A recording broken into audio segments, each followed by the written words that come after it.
안녕하세요. 또각또각 이야기 속으로입니다. 오늘 소개해드릴 작품은 북과 남, 크랜포드로 잘 알려진 영국의 작가 엘리자베스 게스켈의 단편소설 더 하프 브라더스, 우리말로는 이부 형제 정도로 옮길 수 있는 작품인데요. 게스켈은 화려한 사건보다 평범한 사람들의 삶과 그 안에 숨겨진 사랑과 상처를 따뜻하면서도 섬세한 시선으로 그려낸 작가입니다. 오늘의 이야기는 한 어머니에게서 태어났지만 서로 다른 아버지를 둔 두 형제의 이야기입니다. 형제 중 동생이 들려주는 이야기, 엘리자베스 게스켈의 이부 형제. 지금부터 이야기를 시작하겠습니다.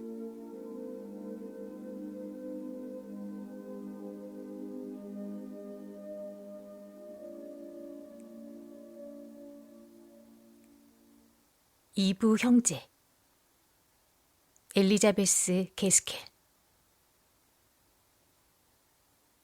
나의 어머니는 2번 결혼했다. 어머니는 첫 번째 남편에 대해서는 한 번도 말씀하지 않으셨다. 그래서 내가 그에 대해 조금이나마 알고 있는 것도 모두 다른 사람들에게서 전해 들은 이야기다. 어머니가 그와 결혼했을 때는 겨우 17살이었고 남편 역시 20살을 갓 넘겼을 뿐이었다고 한다.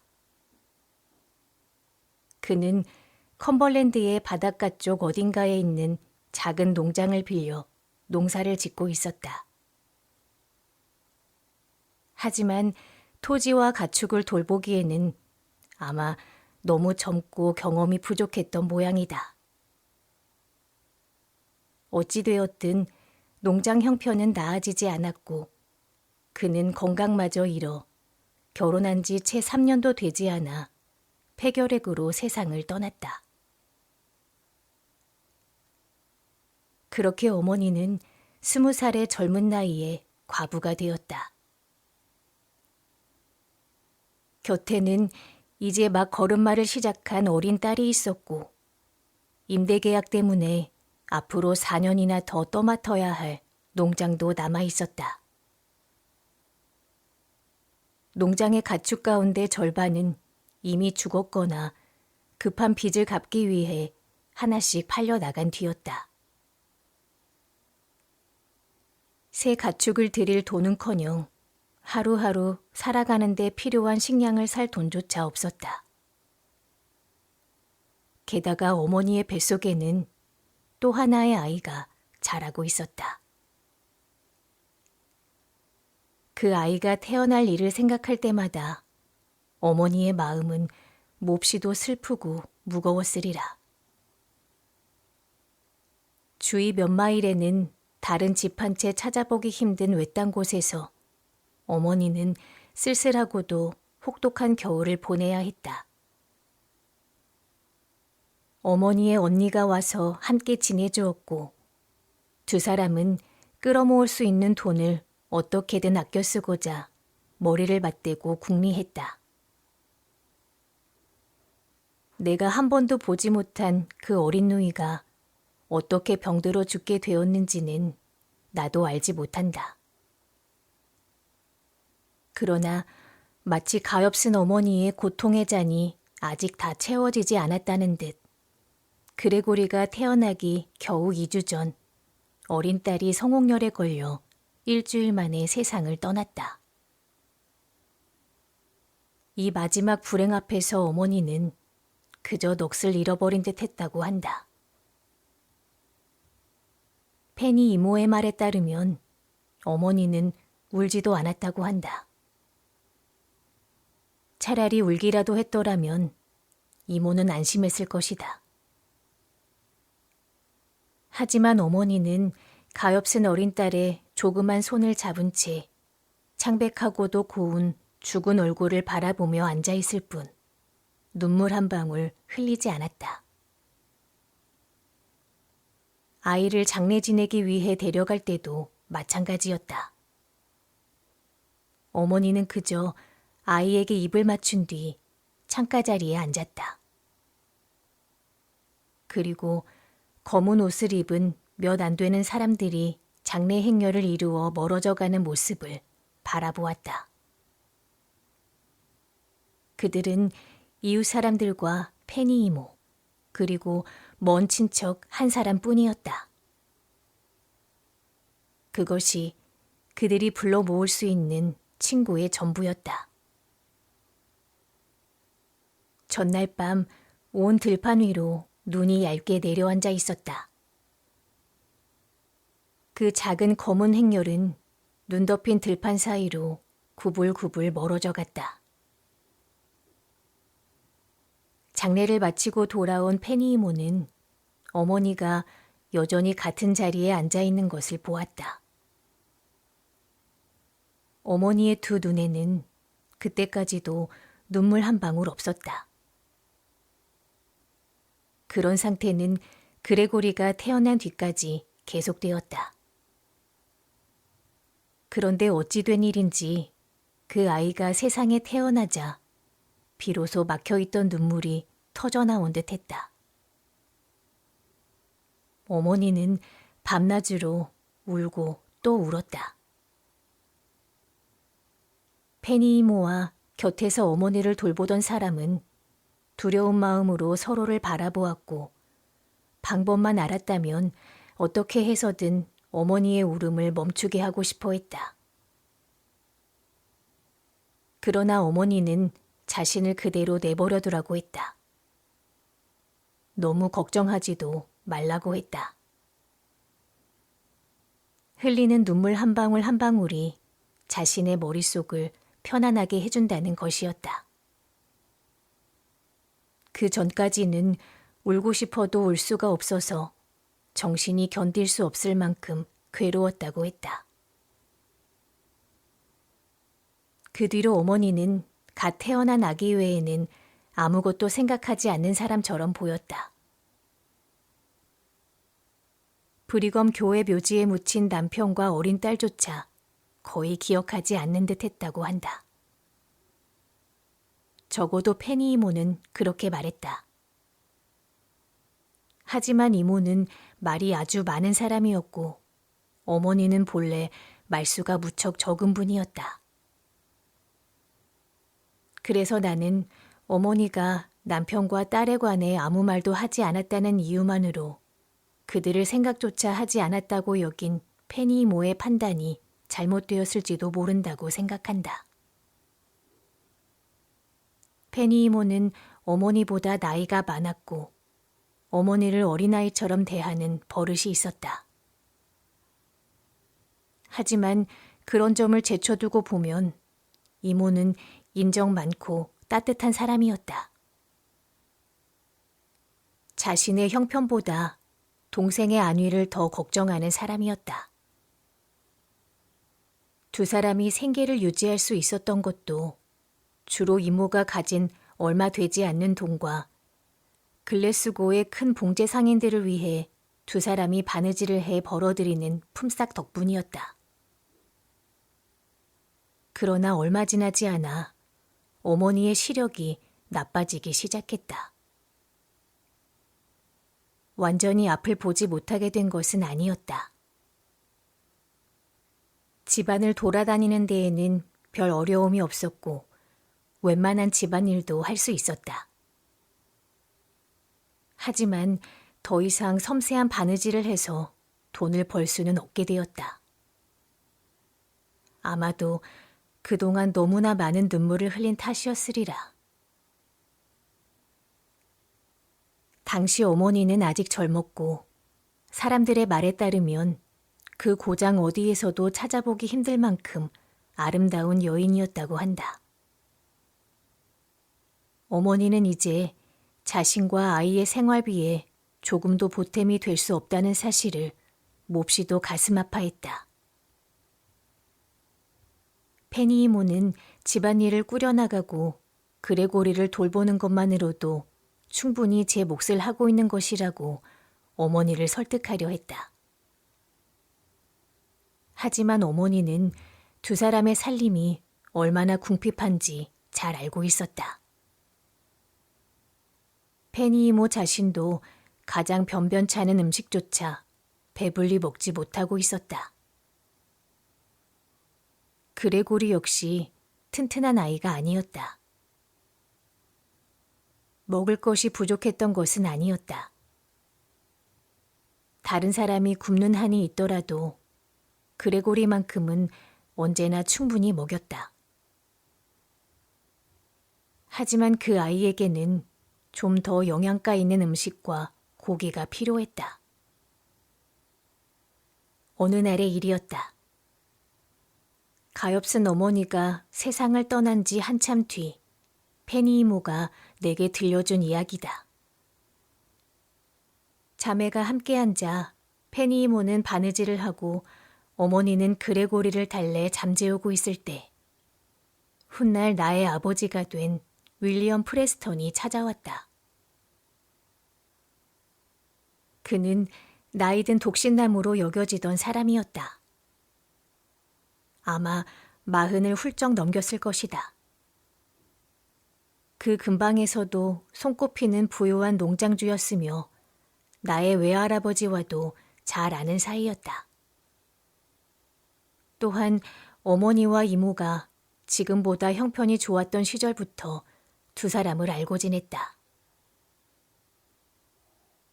그는 자리에 앉아 어색함을 달래려는 듯 손에 든 모자를 빙글빙글 돌렸다. 페니 이모가 이야기를 하면 그는 귀를 기울이면서도 눈은 줄곧 어머니를 바라보았다. 하지만 그날도 그 뒤 여러 차례 찾아왔을 때도 그는 별말을 하지 않았다. 그가 처음 그 집을 찾아온 순간부터 그토록 자주 발걸음을 했던 진짜 이유를 입 밖에 내기까지는 꽤 오랜 시간이 걸렸다. 그러던 어느 일요일이었다. 페니 이모는 교회에 가지 않고 집에 남아 아이를 돌보았고 어머니는 혼자 교회에 갔다. 그런데 돌아온 어머니는 그레고리를 들여다보거나 언니에게 말 한마디 건네지도 않은 채 곧장 2층으로 올라가 버렸다.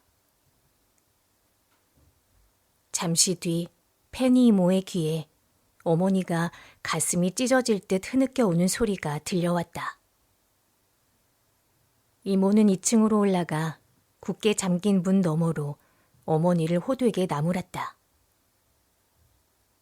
그러기를 한참 만에야 겨우 어머니가 문을 열었다. 그러자 어머니는 언니의 목을 끌어안고 울며 말했다. 윌리엄 프레스턴이 자신에게 청혼했다고. 그리고 그레고리를 잘 돌보아 주겠다고.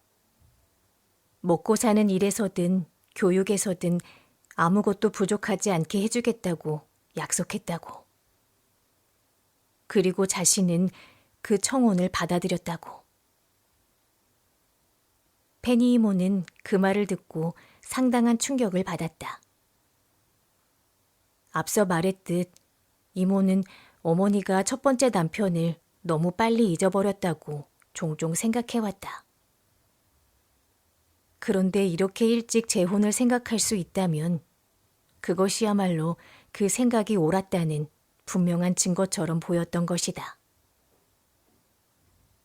게다가 페니 이모가 훗날 곧잘 하던 말에 따르면 윌리엄 프레스턴 정도 나이의 남자에게는 자신이 헬렌보다 훨씬 더 어울리는 짝이었다.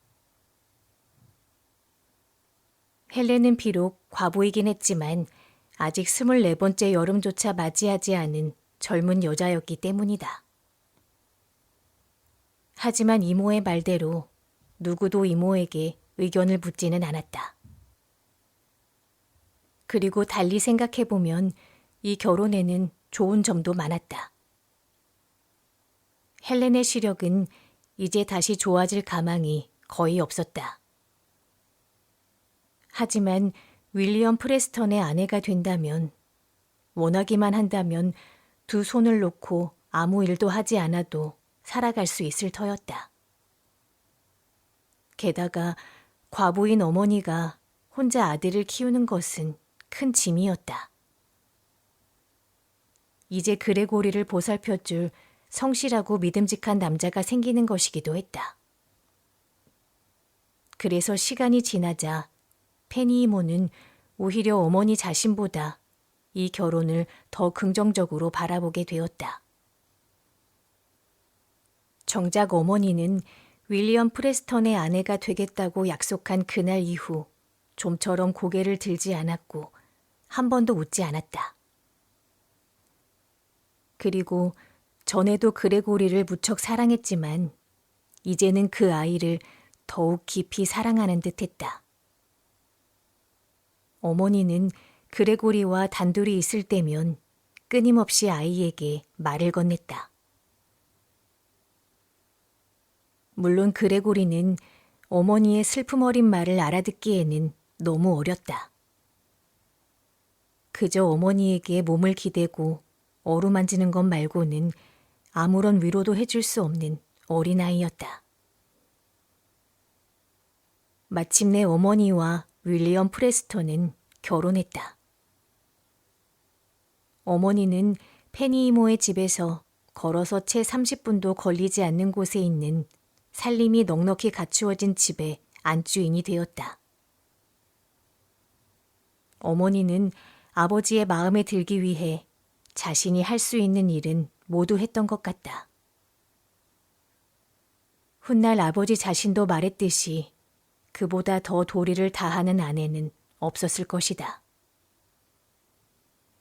하지만 어머니는 아버지를 사랑하지 않았다.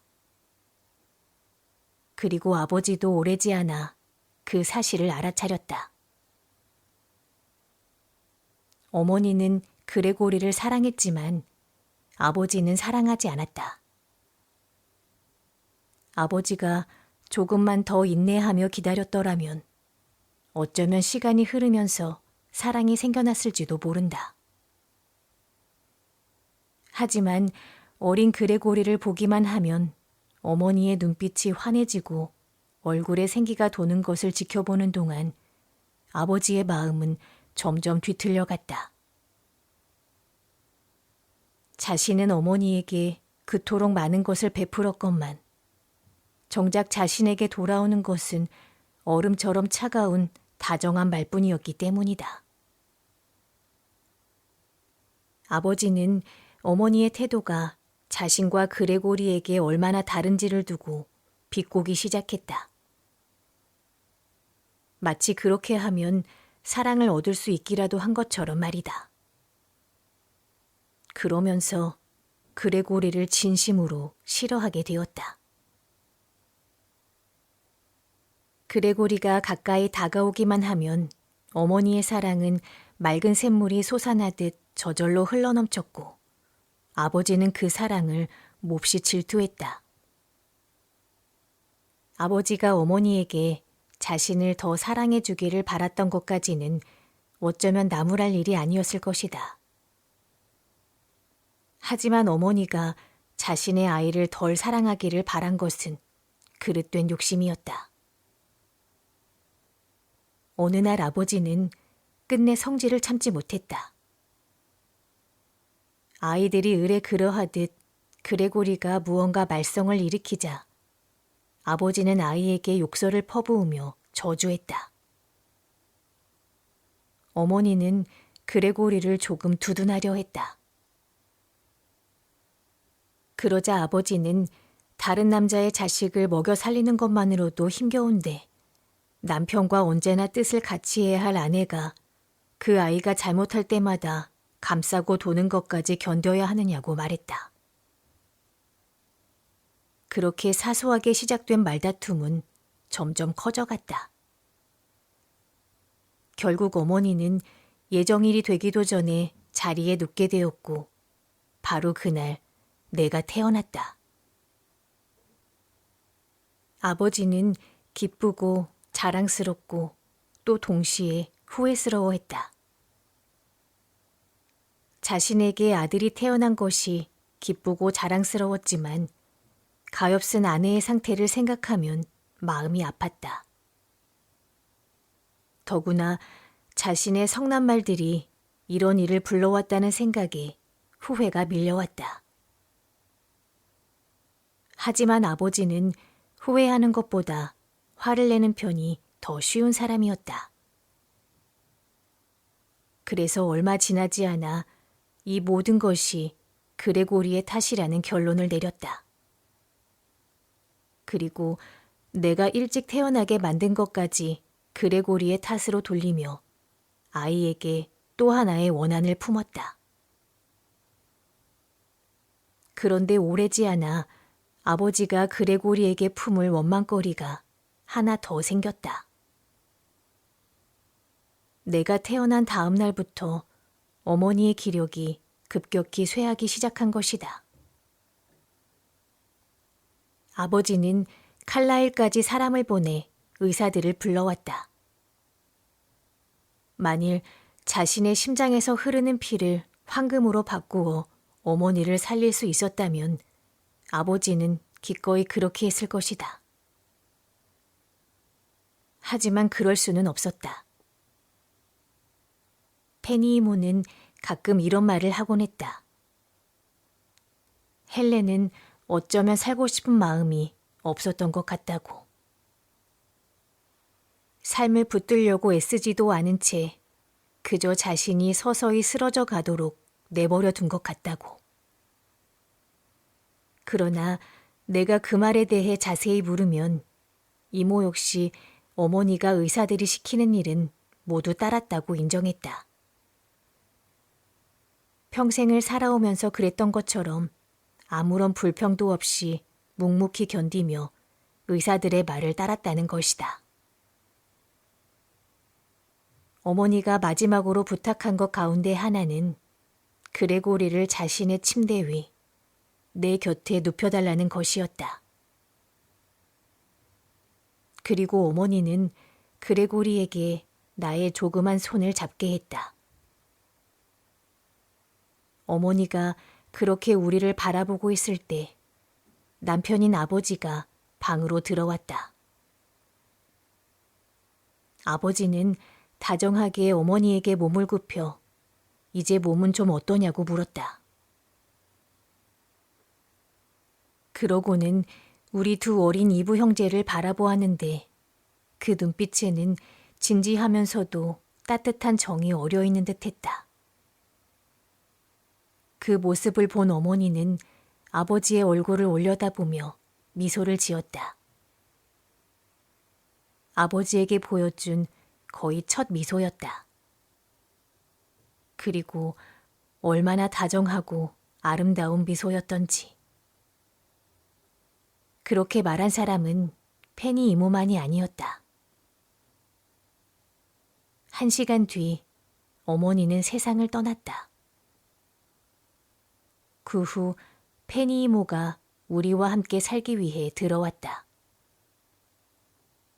그것이 모두를 위해 할 수 있는 최선의 선택이었다. 아마도 아버지는 예전의 독신 시절 생활로 돌아가고 싶었을 것이다. 하지만 어린아이 둘을 데리고 어떻게 혼자서 살아갈 수 있었겠는가. 아버지에게는 자신과 아이들을 돌봐줄 여자가 필요했다. 그리고 죽은 아내의 언니보다 그 일을 맡기기에 더 적합한 사람이 누가 있었겠는가. 그렇게 페니 이모는 내가 태어난 순간부터 나를 돌보게 되었다. 나는 한동안 몸이 약했다. 일찍 태어난 아이였으니 당연한 일이었다. 페니 이모는 밤낮으로 언제나 내 곁을 지키며 나를 보살폈고 아버지 역시 이모 못지않게 나를 걱정했다. 우리 집안의 토지는 300년이 넘도록 아버지에게서 아들로 대를 이어 내려온 것이었다. 그러니 아버지는 단지 내가 자신의 피를 이은 아들이며 훗날 그 땅을 물려받을 후계자라는 이유만으로도 나를 소중히 여겼을 것이다. 하지만 그것만이 전부는 아니었다. 아버지에게도 사랑을 쏟을 누군가가 필요했다. 다른 사람들에게 아버지는 엄격하고 냉정한 사람으로 보였지만 내게만큼은 달랐다. 아버지는 아마 그전까지 그 어떤 사람도 사랑하지 않았던 방식으로 나를 사랑하게 된 것 같다. 어쩌면 어머니에게도 그와 같은 사랑을 주었을지 모른다. 만일 어머니에게 아버지가 질투해야 할 과거의 삶이 없었더라면 말이다. 나 역시 아버지를 진심으로 사랑했다. 생각해보면 나는 주위의 모든 사람을 사랑했던 것 같다. 모두가 나에게 따뜻하게 대해주었기 때문이다. 시간이 지나면서 나는 타고난 허약함도 이겨냈다. 마침내 아버지가 나를 데리고 가까운 읍내에 나가기라도 하면 지나가는 사람마다 한 번씩 눈여겨볼 만큼 나는 건강하고 보기 좋은 소년으로 자라났다. 집에서 나는 페니 이모의 귀염둥이였고 아버지가 애지중지하는 아들이었으며 오래된 하인들에게는 귀여움을 독차지하는 장난감 같은 존재였다. 농장의 일꾼들은 나를 도련님이라 불렀고 나는 그들 앞에서 제법 주인이라도 된 양 갖가지 거드름을 피우며 놀곤 했다. 어린아이에 불과했던 내게 그런 권위가 얼마나 우스꽝스럽게 어울렸을지는 굳이 말하지 않아도 짐작할 수 있을 것이다. 그레고리는 나보다 3살 위였다. 페니 이모는 언제나 행동으로는 그레고리에게 친절했다. 하지만 그 아이에게 마음을 쓰는 일은 그리 많지 않았다. 내가 허약한 아기였을 때부터 이모의 손에 맡겨졌던 탓에 이모는 어느새 온통 나에게만 마음을 쏟는데 익숙해져 버렸던 것이다. 아버지는 의붓 아들에 대한 못마땅한 감정을 끝내 떨쳐버리지 못했다. 그레고리는 아무것도 모른 채 어머니의 사랑을 두고 아버지와 경쟁한 셈이었고 아버지는 그것을 마음속에서 지우지 못했다. 게다가 나는 아버지가 언제나 그레고리를 어머니의 죽음과 내가 태어날 때부터 허약했던 일의 원인으로 여겼던 것이 아닌가 생각한다. 아무리 생각해도 터무니없는 일이지만 아버지는 형에 대한 자신의 냉담한 감정을 억누르려 하기보다는 오히려 그것을 당연히 품어야 할 감정처럼 여기며 간직했던 것 같다. 그렇다고 해서 돈으로 마련해 줄 수 있는 무언가를 그레고리에게 아까워할 아버지는 결코 아니었다. 그것은 말하자면 어머니와 결혼할 때부터 이미 약속된 의무와도 같은 것이었다. 그레고리는 몸놀림이 둔하고 어수룩했으며 하는 짓마다 서툴고 볼품이 없었다. 손을 대는 일마다 망쳐놓기 일쑤였다. 그래서 농장 사람들에게 모진 말을 듣고 호되게 꾸지람을 받는 일이 많았다. 그들은 아버지가 등을 돌리기가 무섭게 그 의붓아들을 나무라곤 했다. 이제와 생각하면 부끄럽고 마음이 아프다.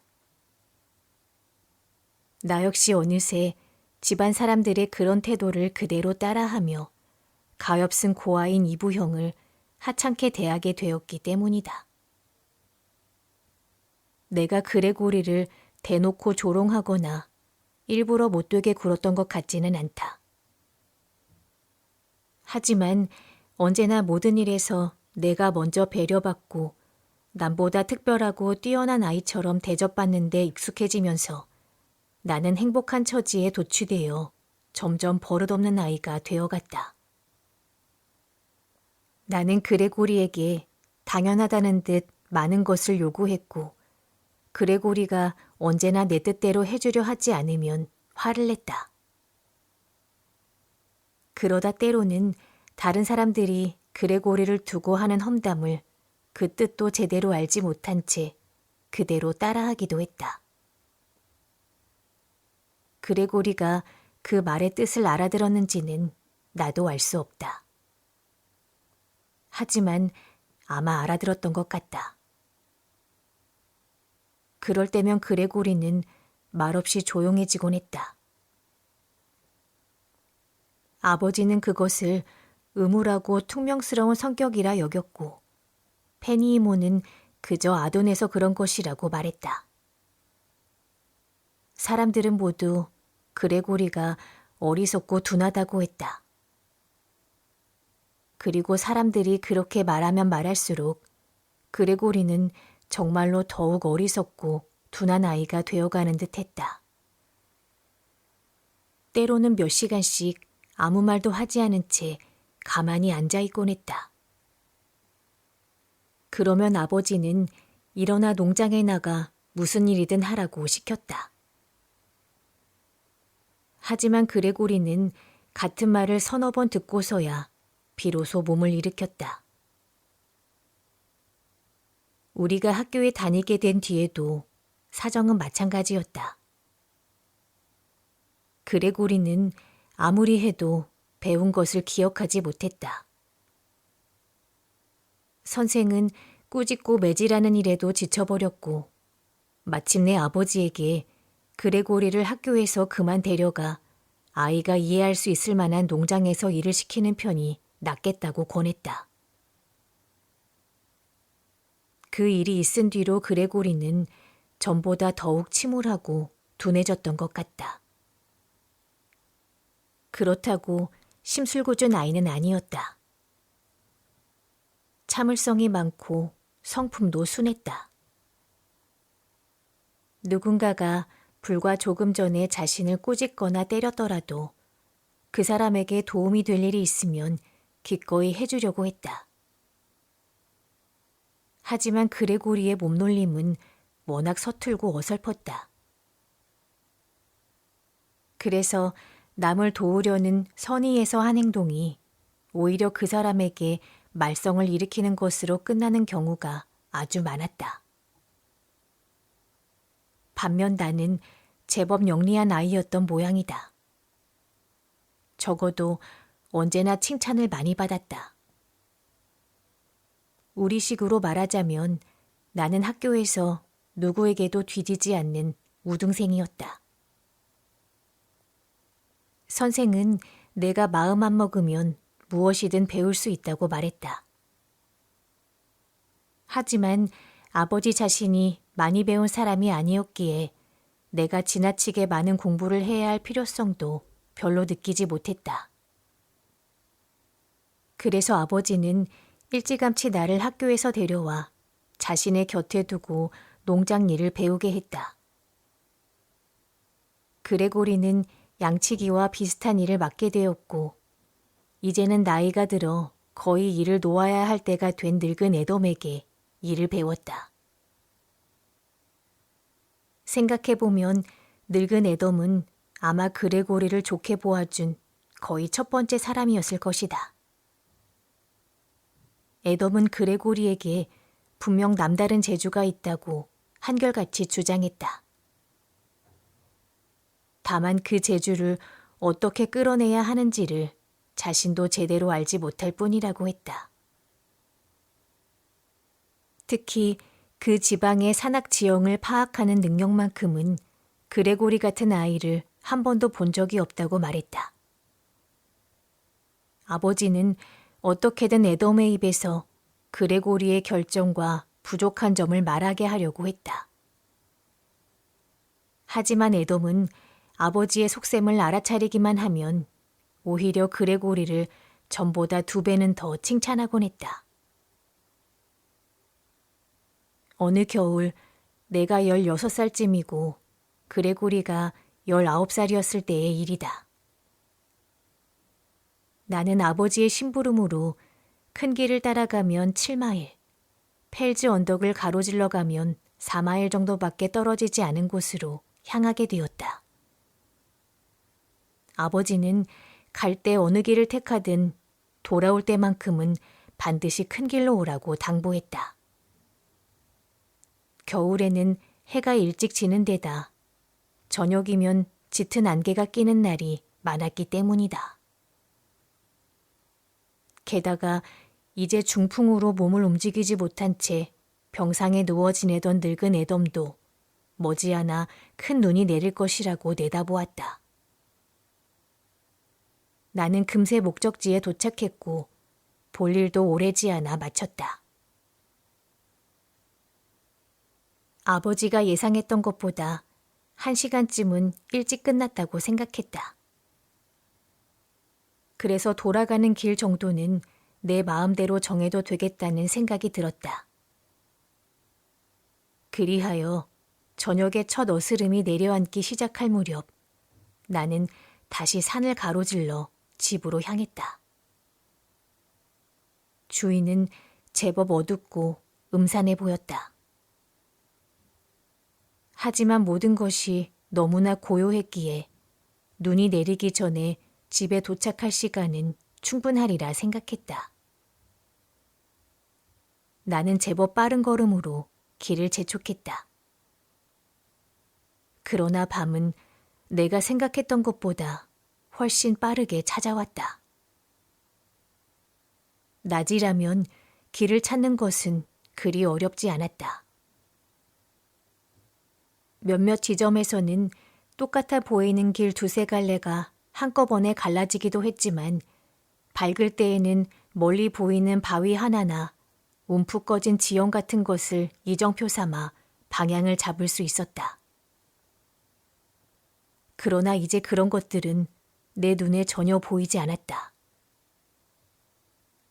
그래도 나는 애써 용기를 냈다. 그리고 옳은 길이라고 생각되는 쪽으로 발걸음을 옮겼다.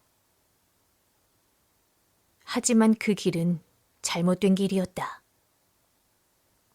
나는 어디로 가는지도 모른 채 계속 걸었고 마침내 황량하고 질척한 황무지에 이르렀다. 그곳의 고독은 견디기 힘들 만큼 깊고 짙었다. 마치 태초부터 사람의 발길이라고는 한 번도 닿지 않아 누구도 그 침묵을 깨뜨린 적이 없는 곳처럼 느껴졌다. 나는 소리를 질러보았다. 누군가 들으리라는 희망은 거의 없었다. 그저 내 목소리라도 들으며 스스로를 안심시키고 싶었던 것이다. 하지만 목소리는 잠긴 채 짧게 끊겨 나왔다. 그리고 오히려 그 소리에 내가 놀랐다. 아무 소리도 없는 칠흑 같은 어둠 속에서 들려오는 내 목소리조차 기이하고 낯설게 느껴졌다. 그때 갑자기 어두운 눈송이들이 빽빽하게 허공을 채우기 시작했다. 얼굴과 손이 눈에 젖었다. 눈보라는 내가 어디에 있는지 짐작할 수 있는 마지막 단서마저 완전히 앗아가 버렸다. 어느 방향에서 걸어왔는지조차 알 수 없게 되어 이제는 왔던 길을 되짚어 갈 수도 없었다. 눈은 점점 더 짙어졌다. 마치 손으로 만질 수 있을 것 같은 짙은 어둠이 사방에서 나를 에워싸고 조여오는 듯했다. 내가 서 있는 습지의 땅은 한 곳에 오래 서 있으면 발 밑에서 물렁하게 흔들렸다. 그렇다고 함부로 멀리 움직일 수도 없었다. 그 순간 어린 나이에 품고 있던 모든 패기가 한꺼번에 사라져버린 듯했다. 금방이라도 울음이 터질 것 같았다. 다만 울어서는 안 된다는 부끄러움 때문에 간신히 눈물을 참았다. 나는 울지 않으려고 다시 소리를 질렀다. 그것은 살기 위해 내지르는 처절하고 거친 절규였다. 소리를 멈추고 귀를 기울이는 순간 속이 메스꺼워질 만큼 두려움이 밀려왔다. 아무런 대답도 들려오지 않았다. 내 목소리를 무심하게 되돌려 보내는 메아리뿐이었다. 그리고 소리도 없이 자비도 없이 눈만 계속해서 내렸다. 더욱 짙게, 더욱 짙게, 더욱 빠르게, 더욱 빠르게. 몸은 점점 감각을 잃어갔고 졸음이 밀려오기 시작했다. 나는 계속 몸을 움직이려고 애썼다. 하지만 멀리 갈 엄두는 내지 못했다. 이 산악지대 곳곳에 가파른 절벽이 있다는 사실을 알고 있었기 때문이다. 이따금 걸음을 멈추고 다시 소리를 질렀다. 그러나 이제는 눈물 때문에 목소리마저 제대로 나오지 않았다. 나는 이 황량한 곳에서 아무런 도움도 받지 못한 채 쓸쓸히 죽어가게 될 자신의 모습을 떠올렸다. 그 시각 집에서는 모두가 따뜻하고 붉게 타오르는 환한 불가에 둘러앉아 있을 터였다. 그러면서도 내가 어떻게 되었는지는 조금도 모르고 있을 것이다. 가엾은 아버지는 내가 죽었다는 것을 알면 얼마나 슬퍼하실까. 분명 그 슬픔을 견디지 못하실 것이다. 가엾은 아버지의 마음은 산산이 무너지고 말 것이다. 페니 이모는 또 어떨까? 평생 나를 위해 그토록 애써준 모든 일이 결국 이렇게 끝나고 마는 것인가? 그러자 이상할 만큼 생생한 꿈을 꾸듯 지나온 삶이 떠오르기 시작했다. 내가 살아온 짧은 소년 시절의 갖가지 장면들이 환영처럼 하나하나 눈앞을 스쳐 지나갔다. 그 짧은 삶을 떠올리자 견딜 수 없는 고통이 밀려왔다. 나는 남은 힘을 모두 끌어모아 다시 한번 소리를 질렀다. 길고 절망적인 울부짖음이었다. 대답이 돌아오리라는 기대는 전혀 없었다. 짙어진 눈발에 소리마저 흐려졌을 테니 기껏해야 주위의 메아리만이 내 외침을 되돌려 줄 것이라고 생각했다. 그런데 놀랍게도 어디선가 외침이 들려왔다. 내가 지른 소리만큼이나 길고 거친 외침이었다. 너무나 기이하고 사나운 소리여서 이 세상의 것이 아닌 것처럼 느껴질 정도였다. 나는 어린 시절부터 수없이 들어온 이 산속에서 사람을 홀리고 조롱한다는 정령들의 이야기를 떠올렸다. 어쩌면 그 가운데 하나가 내게 대답한 것은 아닐까 하는 생각마저 들었다. 갑자기 심장이 세차고 요란하게 뛰기 시작했다. 1, 2분 동안은 대답조차 할 수 없었다. 마치 목소리를 내는 법을 잊어버린 듯 했다. 바로 그 순간이었다. 어디선가 개 짖는 소리가 들렸다. 레시의 짖는 소리인가? 형이 기르는 콜리 말이다. 레시는 흰 얼굴이 어딘가 볼품없고 사나워 보이는 그다지 예쁘다고는 할 수 없는 개였다. 아버지는 그 개를 볼 때마다 걷어차곤 했다. 개 자체가 마음에 들지 않아서이기도 했지만 그레고리의 개라는 이유도 있었다. 그럴 때면 그레고리는 휘파람을 불어 레시를 불러낸 뒤 개와 함께 헛간 같은 곳으로 가서 조용히 앉아있곤 했다. 한두 번은 아버지도 자신의 행동을 부끄러워한 적이 있었다. 갑작스러운 고통에 가엾은 콜리가 비명을 지르듯 울부짖었기 때문이다. 하지만 아버지는 곧 자신의 죄책감을 덜어내기라도 하듯 그레고리에게 잘못을 돌렸다. 그레고리는 개를 훈련시키는 법이라고는 전혀 모른다는 것이었다. 그렇게 어리석게도 개를 부엌의 난로가에 드러누워 지내게 내버려두다니 세상에 어떤 훌륭한 콜리라도 망쳐놓기에 충분하다고 아버지는 말했다.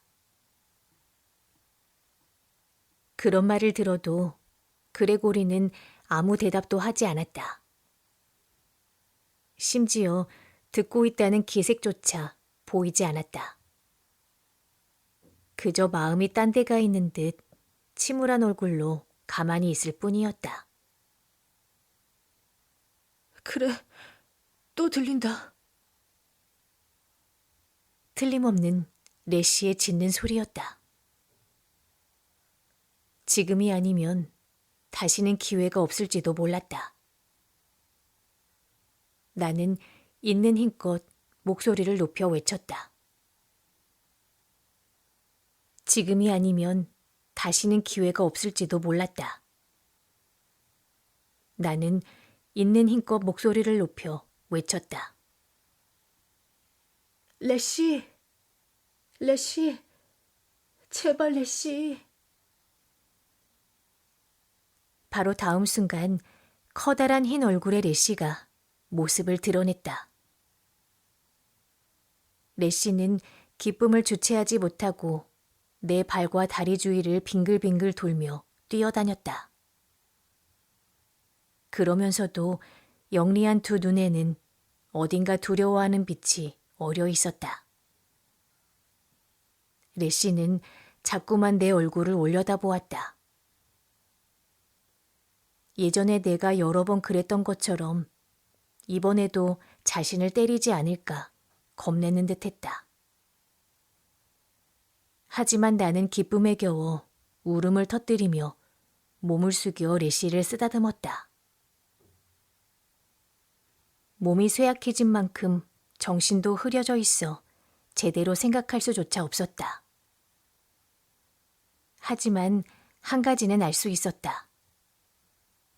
도움이 가까이에 와 있었다.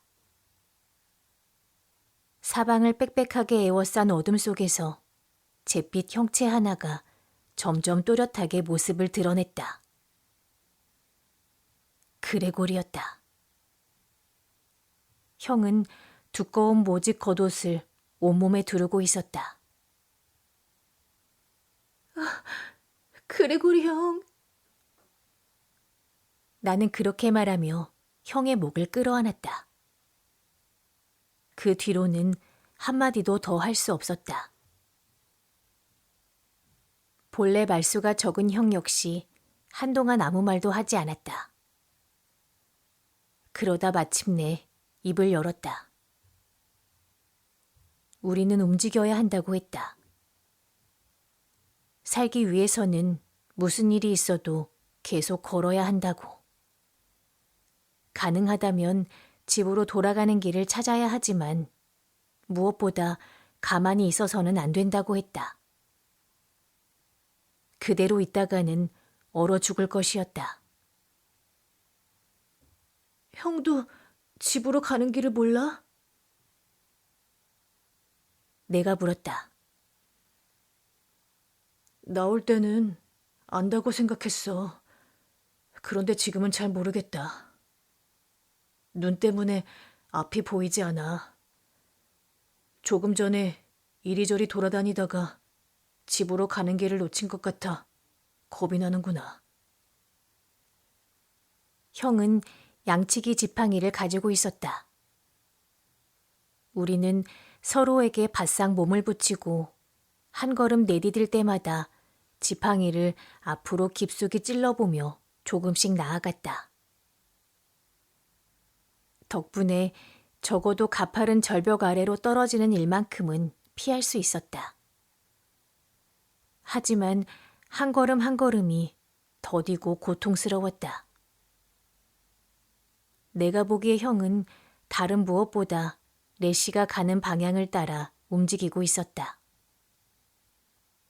레시의 본능을 믿고 있는 것이었다. 너무 어두워서 조금만 앞도 제대로 볼 수 없었다. 그래서 형은 계속해서 레시를 불러 돌아오게 한 뒤 걔가 어느 방향에서 돌아오는지를 살폈다. 그리고 그것을 길잡이 삼아 우리의 느린 발걸음을 옮겼다. 하지만 그처럼 더디게 움직이는 것만으로는 피까지 얼어붙을 듯한 추위를 이겨내기 어려웠다. 처음에는 온몸의 뼈마디와 살갗 하나하나가 아파오는 듯 하더니 뒤이어 퉁퉁 부어오르는 것 같았고 마침내 지독한 추위 속에서 감각마저 사라지기 시작했다. 형은 나보다 추위를 잘 견뎠다. 평소 산에서 지내는 시간이 훨씬 많았기 때문이었다. 형은 레시를 부를 때를 제외하고는 아무 말도 하지 않았다. 나 역시 용기를 내어 불평하지 않으려고 애썼으나 이제 죽음을 부르는 치명적인 잠이 서서히 나를 침식해 들어오는 것이 느껴졌다. 이제 더는 못 가겠어. 나는 졸음에 취한 목소리로 말했다. 그 순간 이상하리만큼 고집스러운 마음이 들었던 것이 기억난다. 나는 무슨 일이 있어도 자고 싶었다. 단 5분만이라도 좋았다. 그 결과가 죽음이라 해도 상관없었다. 나는 반드시 잠을 자고야 말겠다고 마음먹었다. 그레고리 형이 걸음을 멈추었다.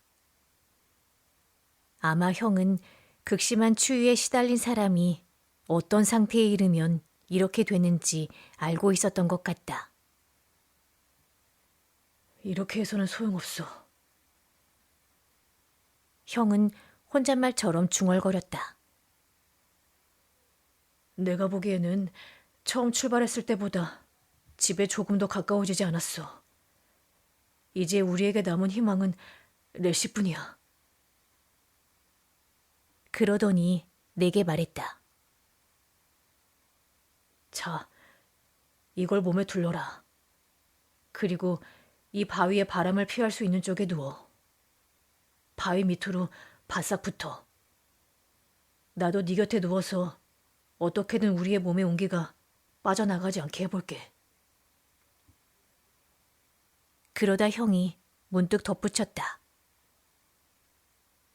잠깐, 네가 가지고 있는 것 중에 집에서 알아볼 만한 물건이 있니? 나는 잠을 자지 못하게 자꾸 말을 시키는 형이 야속하게 느껴졌다. 하지만 형이 같은 질문을 다시 하자 나는 주머니에서 손수건 하나를 꺼냈다. 페니 이모가 가장자리를 손수 꿰매준 제법 화려한 무늬가 있는 손수건이었다. 그레고리는 그것을 받아 레시의 목에 단단히 묶었다. 가, 레시. 어서 집으로 가. 그러자 흰 얼굴에 볼품없는 개는 어둠 속으로 화살처럼 달려나갔다. 이제야 누울 수 있었다. 이제야 잠을 잘 수 있었다. 졸음으로 정신이 몽롱해지는 가운데 형이 무언가로 나를 다정하게 덮어주고 있다는 느낌이 들었다.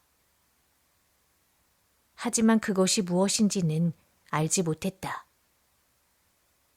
알고 싶지도 않았다. 나는 너무나 지쳐 있었고 너무나 무감각해져 있었으며 오직 내 고통밖에는 생각하지 못할 만큼 이기적인 상태에 빠져 있었다. 조금만 정신을 차리고 생각했더라면 알 수 있었을 것이다. 바람이 몰아치는 이 황량하고 벌거벗은 산속에는 나를 덮어줄 것이 아무것도 없었다. 누군가 자신의 몸에서 벗어준 것이 아니라면 말이다. 형이 마침내 나를 보살피는 일을 멈추고 내 곁에 누웠을 때 나는 그저 안도했다. 그리고 형의 손을 잡았다. 얘야, 너는 기억하지 못하겠지. 우리가 이렇게 나란히 누워 있었던 적이 있었단다. 돌아가시기 직전에 어머니 곁에서 말이야. 어머니가 네 그 조그만 손을 내 손에 쥐어주셨지. 아마 지금도 어머니가 우리를 보고 계실 거야. 그리고 어쩌면 우리도 곧 어머니 곁으로 가게 되겠지. 아무렴 어떠냐? 하나님의 뜻대로 이루어지기를. 사랑하는 그레고리 형. 나는 희미하게 중얼거리며 조금이라도 온기를 얻으려고 형에게 더욱 바싹 몸을 붙였다. 형은 계속 이야기를 하고 있었다. 다시 어머니에 관한 이야기를 하고 있었는데 그 목소리를 들으며 나는 잠이 들었다. 그리고 한순간 뒤, 적어도 내게는 그렇게 느껴졌다. 주위에서 수많은 목소리가 들려왔다. 여러 사람의 얼굴이 내 위로 어른거렸다. 더없이 감미로운 온기가 온몸 구석구석으로 스며들고 있었다. 나는 집에 있는 내 작은 침대에 누워 있었다. 다행히도 정신을 차리고 내가 가장 먼저 입 밖에 낸 말은 이것이었다. 그레고리 형은요?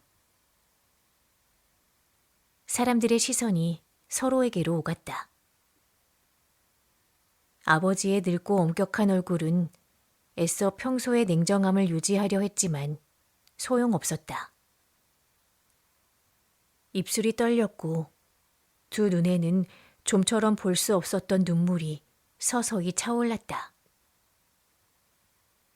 내 땅의 절반이라도 그 아이에게 줄 수만 있었다면, 내 아들로 여기고 축복해 줄 수만 있었다면, 오 하나님, 그 아이의 발 앞에 무릎을 꿇고 내 마음이 그토록 모질었던 것을 용서해달라고 빌 수만 있었다면.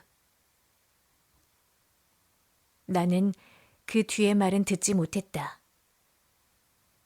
머릿속에서 모든 것이 소용돌이 치더니 나는 다시 죽음과도 같은 의식의 어둠 속으로 빠져들었다. 몇 주가 지난 뒤에야 나는 서서히 의식을 되찾았다. 내가 회복했을 때 아버지의 머리는 하얗게 새어 있었다.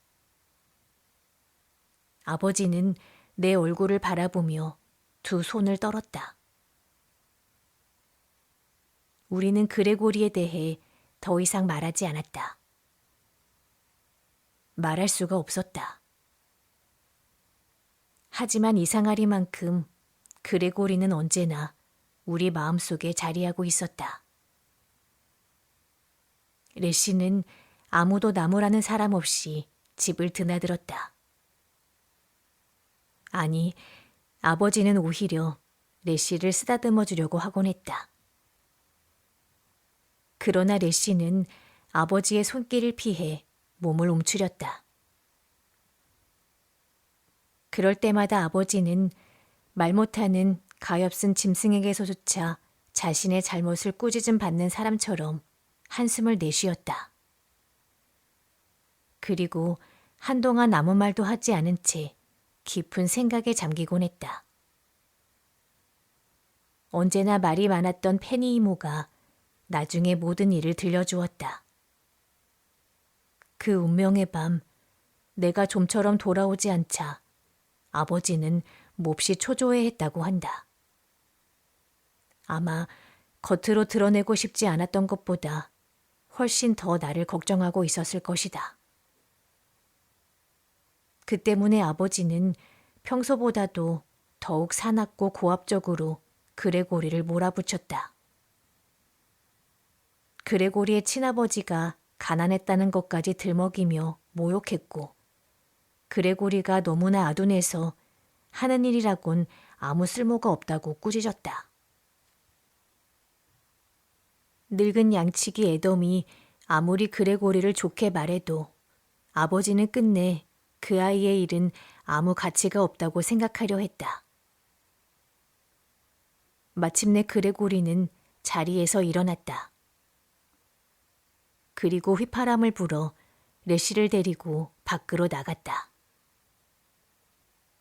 가엾은 레시는 걷어차이거나 얻어맞을까 두려워 그레고리의 의자 밑에 웅크리고 숨어있던 참이었다. 그보다 얼마 전 아버지와 페니 이모는 내가 돌아오지 않는 것을 두고 이야기를 나누었다고 한다.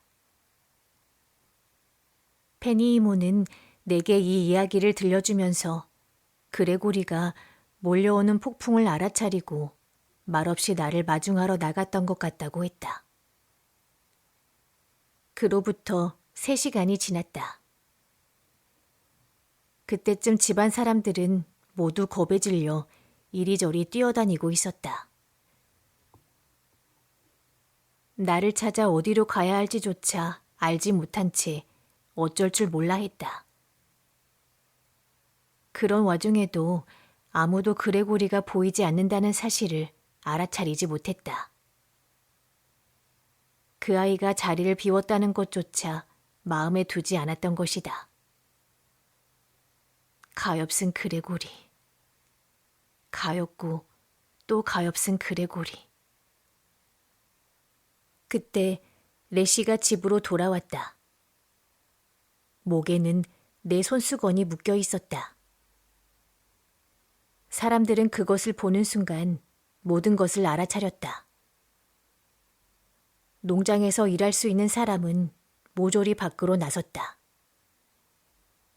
레시의 뒤를 따라가며 두꺼운 덮개와 담요, 브랜디를 비롯해 생각해낼 수 있는 것은 무엇이든 챙겨들었다. 레시가 사람들을 이끌고 간 바위 아래에서 나는 차가운 잠에 빠져 있었다. 하지만 아직 살아 있었다.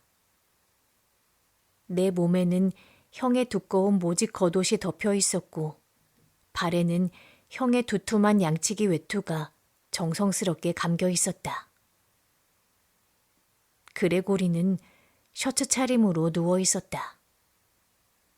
한쪽 팔은 나를 감싸고 있었다. 그리고 움직이지 않는 차가운 얼굴에는 고요한 미소가 어려 있었다. 살아있는 동안 거의 한 번도 웃지 않았던 형의 얼굴에. 아버지가 세상을 떠나기 전에 남긴 마지막 말은 이것이었다. 아버지가 없는 그 아이에게 그토록 모질게 대했던 나를 하나님께서 용서해 주시기를. 하지만 아버지가 얼마나 깊이 뉘우쳤는지를 무엇보다 잘 보여주는 것은 아마도 다음의 일이었을 것이다. 특히 아버지가 어머니를 얼마나 열렬히 사랑했는지를 생각하면 더욱 그러하다. 아버지가 세상을 떠난 뒤 우리는 그가 남겨둔 지시가 적힌 종이 한 장을 발견했다. 그 종이에는 자신의 무덤 자리에 관한 부탁이 적혀 있었다. 아버지의 뜻에 따라 가엾은 그레고리는 우리 어머니와 같은 무덤에 묻혀 있었다. 그리고 아버지는 자신이 죽으면 그 무덤의 발치에 자신을 묻어달라고 했다.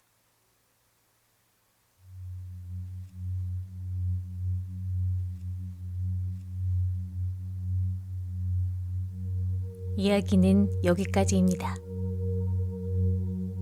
눈보라가 휩쓸고 간 차가운 바위 밑에서 우리가 마주한 것은 말없이 모든 것을 내어준 한 영혼의 거룩한 온기였습니다.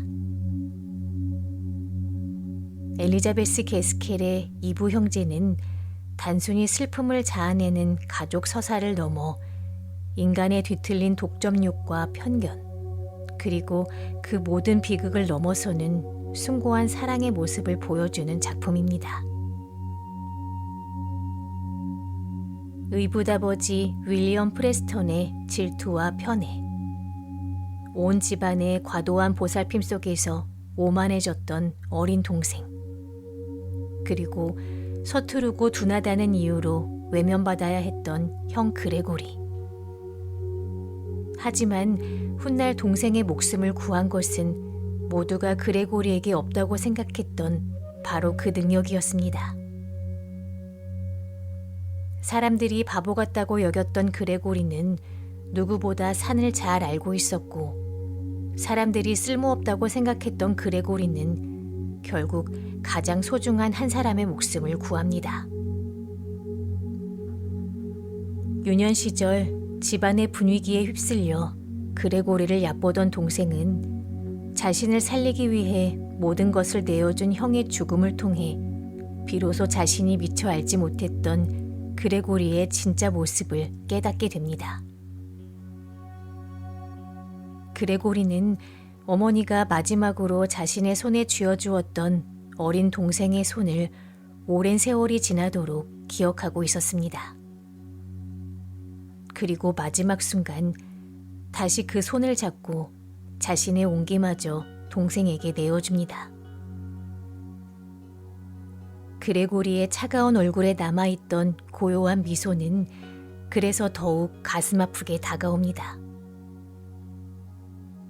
아버지는 뒤늦게 자신의 모진 마음을 참회하며 어머니와 그레고리가 함께 묻힌 무덤의 발치에 자신을 묻어달라는 유언을 남깁니다. 하지만 그 후에는 그레고리가 살아있을 때는 끝내 전하지 못한 너무 늦은 속죄로 남습니다. 진정한 사랑은 화려한 말이 아닌 묵묵한 행동으로, 자신을 채우는 것이 아닌 기꺼이 내어주는 것으로 증명된다는 사실을 이 소설은 묵직하게 일깨워주는 듯합니다. 오늘도 들어주셔서 감사합니다. 좋아요와 구독, 하이프는 또각또각 이야기 속으로에게 큰 힘이 됩니다.